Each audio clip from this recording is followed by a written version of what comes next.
Diabetes, autism, thyroid, పీసీఓడీకు శాశ్వత పరిష్కారం. Homeo care international. నమస్తే, నేను విజయ్.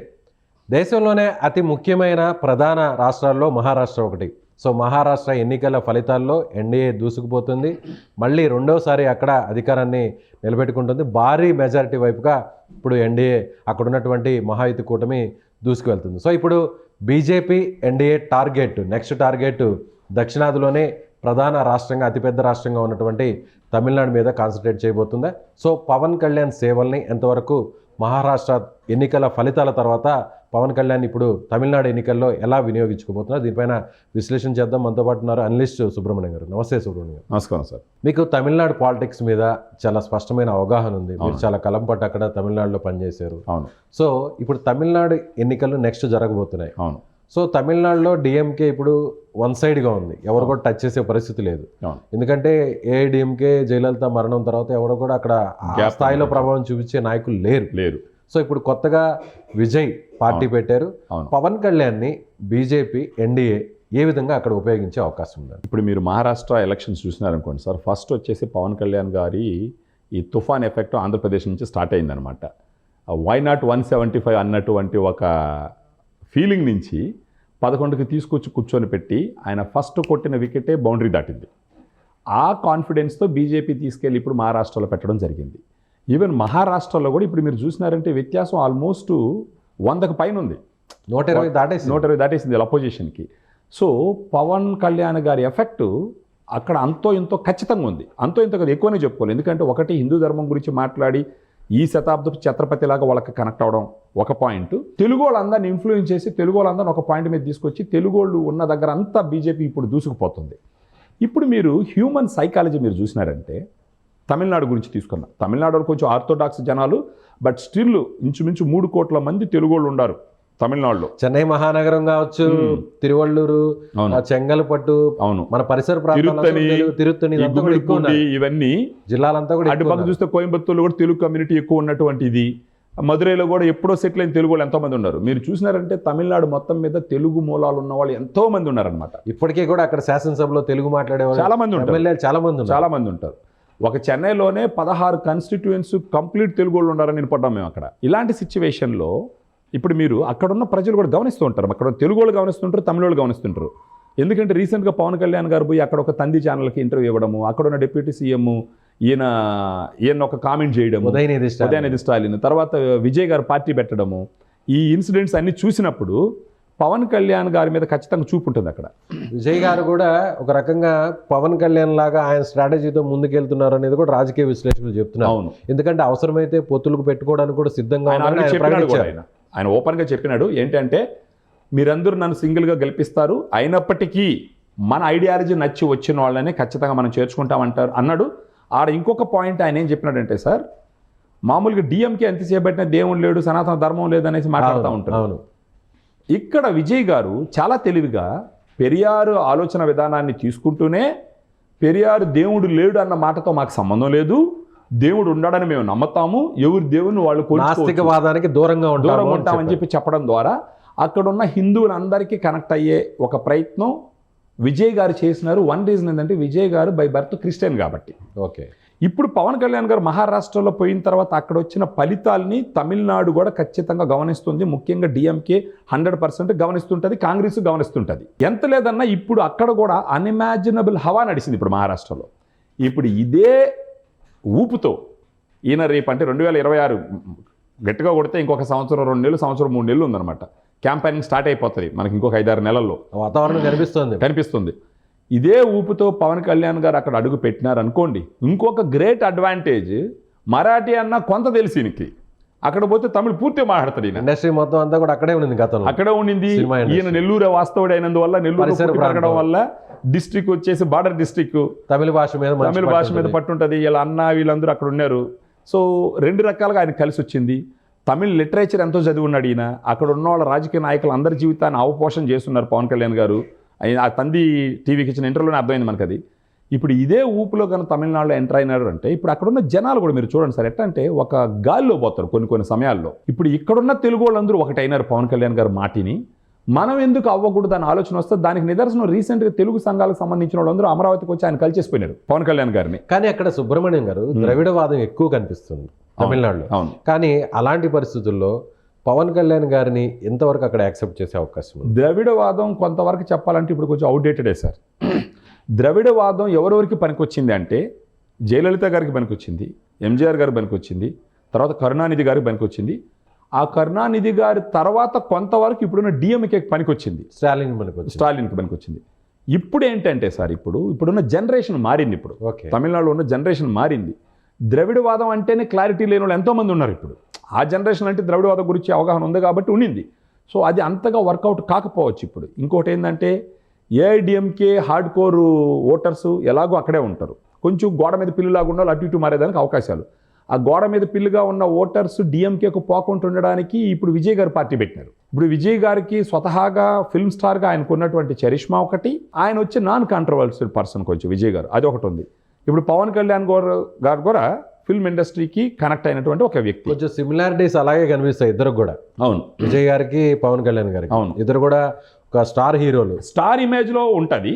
అంటే పవన్ స్ట్రైట్గా ఉంటారు కానీ ఒక జనాలకి మేలు చేయాలా అనే దాంట్లో వచ్చేసి పవన్ కళ్యాణ్ గారు ఎక్కువ ఉంటారు.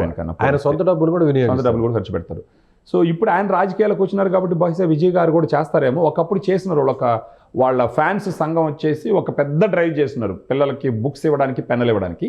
ఇప్పుడు ఇదే ఫ్లేవర్తో ఇప్పుడు ఇక్కడ వచ్చిన ఊపుతో కానీ తమిళనాడులో ఎంటర్ అయితే మొత్తం మీద మీరు ఒక పాయింట్ చూడాలా. ఇప్పుడు పవన్ కళ్యాణ్ గారు 2 అస్త్రాలు తీసుకొని పోతున్నారు. ఒక బ్రహ్మాస్త్రం, ఒక శివాస్త్రం, ఇంద్రాస్త్రం ఏదో అనుకోవచ్చు. ఇప్పుడు ఏంటంటే ఒకటి వచ్చేసి హిందూ ధర్మం, రెండోది వచ్చేసి తెలుగోళ్ళు. అవి 2 మహారాష్ట్రలో వర్కౌట్ అయినాయి ఇప్పుడు. ఇప్పుడు ఇదే ఆలోచనతో తమిళనాడులో ఎంటర్ అయినాడంటే ఖచ్చితంగా తమిళనాడులో తెలుగోళ్ళకి రీసెంట్గా కస్తూరి ఒక రవ్వ గుడ్డగాల్చిన ఎత్తినేయడంతో తెలుగోళ్ళందరూ ఒక రవ్వ సంఘటితం అయిపోయినారు. ఒక్కసారిగా తెలుగు ఫీలింగ్ వచ్చేసింది. మరి ఈ మనిషి తెలుగు కూడా చెప్పింది, అయినా కూడా కేసులు వదలలేదు. అంటే అక్కడ ఉన్నోళ్ళు ఆ విధంగా ఉంటారనమాట తెలుగోళ్ళు. ఇప్పుడు ఆ తెలుగుతనాన్ని తట్టి లేపింది ఆమె, తెలుసో తెలియకో. ఎంత లేదని ఇప్పుడు ఈ ఇన్సిడెంట్లు, కస్తూరి గారి ఇన్సిడెంట్లు, వీళ్ళందరూ తెలుగోళ్ళు అందరూ ఒక లైన్లోకి వచ్చి ఉంటారు, మీటింగ్లు పెట్టుకుంటారు. రేపు మన తెలుగోళ్ళు ఈ మనిషి అవమానించింది అని చెప్పేసి ఆ తెలుగు వాసన మొదలైంది ఒకరవ.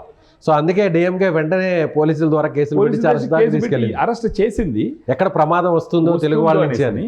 అయినప్పటికీ ఒక్కసారిగా తెలుగుతనం తట్టి లేపింది కదా, ఆ తెలుగు అన్న ఫీలింగ్ వస్తుంది. ఇప్పుడు ఇదే సమయంలో పవన్ కళ్యాణ్ గారు ఇప్పుడు పోయి అక్కడ దిగినారంటే ఆ తెలుగు ఫీలింగ్ ఇంకా వస్తుంది. దానికే ఉదాహరణ అక్కడి నుంచి తెలుగు సంఘాలు వచ్చి ఈయన గెలవడం. ఇప్పుడు ఈయన అక్కడికి వెళ్ళి ఖచ్చితంగా ఇప్పుడు విజయ్ గారికి చూసిన, ఏఐడిఎంకేకి చూసిన, పవన్ కళ్యాణ్ గారికి చూసిన, బీజేపీకి చూసిన ఒకరే శత్రువు డిఎంకే. ఇప్పుడు ఆ డిఎంకేలో ఇప్పుడు కూడా లీడర్షిప్ క్రైసిస్ వస్తుంది. విజయ్ గారు ఒక కామెడీ చేసినాడు ఒక మీటింగ్లో, చాలా కామెడీ, చాలా బాగా. అది చిన్నగా వైరల్ అవ్వాలి ఆ డైలాగు. ఏంటంటే ఒక చిన్నపిల్లోడు ఉంటాడు, చిన్నపిల్లోడికి నాన్న కుర్చీ కూర్చోవాలని ఆశ ఉంటుంది, ఉదయనిధి స్టాలిన్ నాన్న షర్ట్ వేసుకోవాలని ఆశ ఉంటుంది, నాన్న గడియారం పెట్టుకోవాలని ఆశ ఉంటుంది.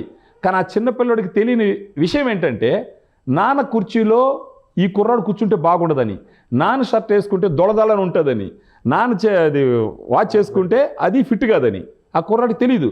కానీ అవన్నీ అతనికి సంబంధం లేదు. కారణం ఏంటంటే మా నాన్న, సో మా నాన్నది నేను వేసేసుకుంటా, మా నాన్న కుర్చీ అంటే నాది అనే ఆలోచనలో ఉన్నాడని చెప్పేసి ఉదయానిధి స్టాలిన్ని డైరెక్ట్గా టార్గెట్ చేసి ఆయన చేసినటువంటి ఒక డైలాగు భయంకరంగా వైరల్ అయింది. అది ఫస్ట్ అయితే మంత్రివర్గంలో తీసుకోలేదు, ఎమ్మెల్యే గెలిచిన వెంటనే కొన్ని రోజులు పక్కన పెట్టారు. ఆ తర్వాత నేరుగా తీసుకొని ఇప్పుడు ఏకంగా డిప్యూటీ సీఎం పదవి ఇచ్చేశారు. అవును, అంటే ఇంక వాళ్ళ పార్టీ కాబట్టి ఇస్తారనుకోండి. ఇప్పుడు ఈ సమయంలో ఒక పక్క విజయ్ గారి పవరు, ఆయనకి స్టార్ ఇమేజ్ ఓ రేంజ్లో ఉంది. డిఎంకే మీద ఫ్రస్ట్రేషన్ కూడా ఉంది అక్కడ ఉంది జనాలకి. రీసెంట్గా డిఫెండర్ కార్లు కొని కూడా ఏదో ఒక పెద్ద స్కామ్లో ఇరుక్కున్నారు వాళ్ళు. ఇప్పుడు దాంతోపాటు పవన్ కళ్యాణ్ గారు కూడా పోయి జాయిన్ అయినారు అనుకోండి విజయ్ గారితో. ఒకవేళ బీజేపీ ఇది మీరు చెప్పేది, బీజేపీ లాస్ట్ టైం ఎన్నికల్లో బీజేపీ అక్కడ సపరేట్ గా పోయినారు. అవును. సో ఇప్పుడు అన్నా డిఎంకే బీజేపీ కలిసే పరిస్థితి లేదంటారా మళ్ళీ? ఇప్పుడు ఒకవేళ సార్ ఇప్పుడు 2 రకాలు. ఇప్పుడు ఒకవేళ అన్నా డిఎంకే ప్రభావం పెద్దగా ఉండే అవకాశం లేదు. పన్నీర్ సెల్వం, పళనిస్వామిని అక్కడ పట్టించుకునే పరిస్థితి. ఆ గ్యాప్ను ఫిల్ చేయడానికే పవన్ కళ్యాణ్ గారిని అక్కడ పంపించినారు సార్. ఓకే, ఆ గ్యాప్ను ఫిల్ చేయడానికే పవన్ కళ్యాణ్ గారు అక్కడ పోయింది. అంతకుముందు ఉన్నది 2 ప్రధాన పార్టీలు, డిఎంకే, అన్నా డిఎంకే. వేరే పార్టీ లేదు విజయ్ గారు చెప్పేంత వరకు.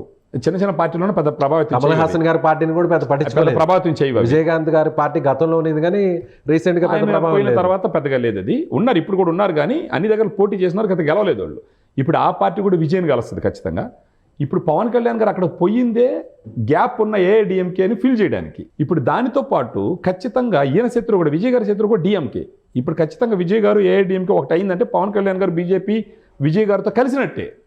వీళ్ళందరూ కలిసి పోయినారంటే పవన్ కళ్యాణ్ గారి చరిష్మా మళ్ళా వర్కౌట్ అయ్యి అక్కడున్న విజయ్ గారి చరిష్మా మళ్ళా వర్కౌట్ అయితే ఖచ్చితంగా డిఎంకేని నేల గర్పిస్తారు. సో డిఎంకేకి పవన్ కళ్యాణ్కి ఆల్రెడీ వైరుధ్యం నడుస్తుంది అనుకోవచ్చు. ఎప్పటి నుంచో డైరెక్ట్ గా టార్గెట్ చేశారు కాబట్టి వాళ్ళే ఈయన గెలుక్కున్నారు సార్ లోపలికి. ఏమన్నా అవసరం పవన్ కళ్యాణ్ గారు సనాతన ధర్మం గురించి మాట్లాడితే సైలెంట్గా ఉండకుండా వెయిట్ అండ్ సీ అన్నాడు ఆ క్యాండిడేట్. వయసులో ఏమి అంటే వయసు లేదు కదా, చిన్న వయసు అన్నాడు, చిన్న వయసు కదా, ఆవేశం ఉంటుంది కదా, అలా అన్నాడు. ఈయన పవన్ కళ్యాణ్ గారు ఆ దెబ్బతో పోయి అక్కడ కూర్చున్నాడు. విజయ్ గారు స్టార్ట్ అయినారు. ఖచ్చితంగా డిఎంకే పెద్ద దెబ్బ పడుతుంది సార్, నో డౌట్. ఈ ఊపు కూడా అక్కడ ప్రజల మైండ్ సెట్ని ప్రభావితం 100% చేస్తుంది. అరే పవన్ కళ్యాణ్ గారు అక్కడ పోతే హిందూ ధర్మం అని చెప్పి మన తెలుగోళ్ళ గురించి మాట్లాడితే అక్కడ బీజేపీ వచ్చింది, అక్కడ తెలుగోళ్ళు అందరూ ఒకటైనారు, మన తెలుగోళ్ళు ఎందుకు ఒకటి కాకూడదు అని ఖచ్చితంగా తమిళనాడు రాజకీయాలని శాసించే స్థాయికి తెలుగోళ్ళు అక్కడ తయారవుతారు. దానికి నాయకత్వం ఖచ్చితంగా పవన్ కళ్యాణ్ గారు వహిస్తారు. దాని వెనకాల బీజేపీ ఉంటుంది. ఈ ఇన్ఫ్లుయెన్స్ చూసినట్టంటే విజయ్ గారు కూడా వీళ్ళతో కలిసేదానికి అవకాశాలు ఉన్నాయి.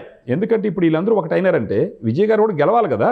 ఇప్పుడు ఆయన ఒంటరిగా పోతే నేను గెలవలేను అనుకున్నాడంటే ఖచ్చితంగా డిఎంకేతో కలవడు. సో వైసీపీకి వ్యతిరేకంగా అంటే వ్యతిరేక ఓటు చీలకుండా ఏ విధంగా అయితే ఏపీలో అక్కడ డిఎంకే వ్యతిరేక కూటమి చీలకుండా ఖచ్చితంగా బీజేపీ పవన్ కళ్యాణ్ గారి ద్వారా బీజేపీ విజయ్ పార్టీ ఏఐడిఎంకే ఈ మూడు కలుస్తాయంట. అవి మూడు కలిసినాయంటే ఖచ్చితంగా డిఎంకేకి అడ్రస్ ఉండదు. దానికి ఇప్పుడు స్టాలిన్ గారు కూడా వయసు అయిపోయింది.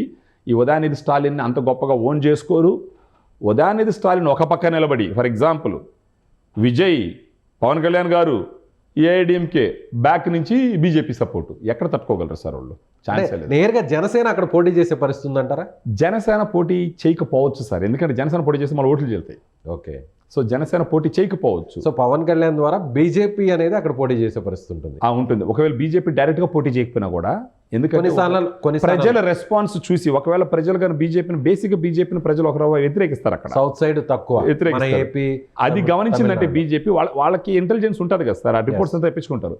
అది గమనించినారంటే ఏం చేస్తారు, బీజేపీ బ్యాక్ ఎండ్ లో చేరుతుంది. బ్యాక్ ఎండ్ లో ఉండి విజయ్ పార్టీని పవన్ కళ్యాణ్ గారి ముందు ఏఐడిఎంకే కలుపుతుంది. వీళ్ళు ముగ్గురు కలిసారంటే డిఎంకేని దెబ్బేస్తారు గ్యారంటీగా. సో పవన్ కళ్యాణ్ కూడా ఒక రకంగా ఆయన కూడా వెనకుండి ఈ రెండు పార్టీలు ముందుకు తీసుకు ఒక రకంగా కాదు sir, he will become instrumental అక్కడ.